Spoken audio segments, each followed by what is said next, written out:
السلام عليكم، كيف حالكم؟ هل أنتم بخير؟ Qaysizlar, yaxshimisizlar?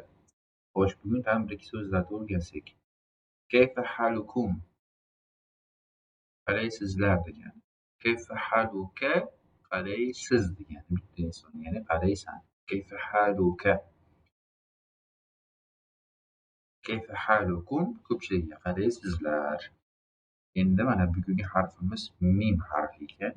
Mim. Arabcha nomi mim, o'zbek tilida m harfi. To'rt xil ko'rinishi bor. Alohida shakl, so'z boshi, so'z o'rta, so'z oxiri. Buni bir ko'rib, o'xshatib daftarga yozasiz. Mana birinchisi o'ng tarafdan. Hozir mana biz o'qishda bu narsani parta deydi, ya'ni yozuv stoli. Bolalar ishlatadi buni. Yozuv stoli. Shuni arabcha nomi maktab. Maktab. Mana qarangda o'zi KTB yozdi degan edi. Kataba. Kataba so'zini oldiga m qo'yib beryapti. Maktab, yozuv stoli. Naml, chumoli. Naml, chumoli. Chumoli, naml. Yozuv stoli, maktab.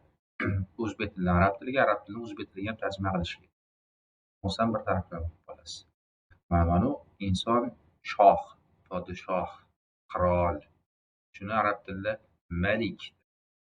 Malik. Malik shoh, shoh malik. Endi mana bu qiz bolalarni ko'rsatib 1, 2, 3, ya'ni ko'plik. Antum. Bu qiz nima deyapti? Sizlar deyapti. Antum. Buni ham qarasangiz, anta so'zidan olinyapti. Ni qo'shib beryapti xolos. Anta. Bilusmi? Antum, sizlar. Yozuvlar yodlab olamiz.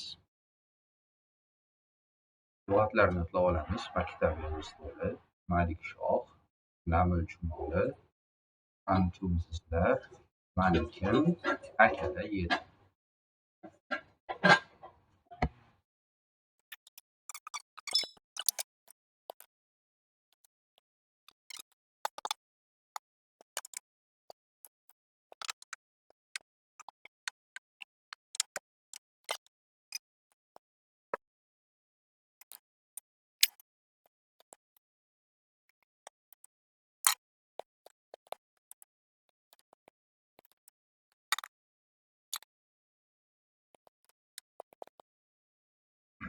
Xo'p, mana lug'atlari.